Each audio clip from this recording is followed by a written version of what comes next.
Hello everyone, welcome back to this channel. In this video, I will show you the easy and clear steps on how to set status in Microsoft Teams on Android. How to set status in Microsoft Teams on Android. Make sure you keep watching this video until the end. Let's get started right away. Firstly, open the Microsoft Teams app on your Android device.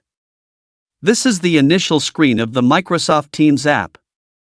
Next, tap the profile icon at the top right of the screen, and a scrolling down menu will appear. Tap the status below the profile. Here there are many status options. Select one. So that's it, this tutorial on how to set status in Microsoft Teams on Android. Thank you for watching. I hope this video was helpful. See you in the next video.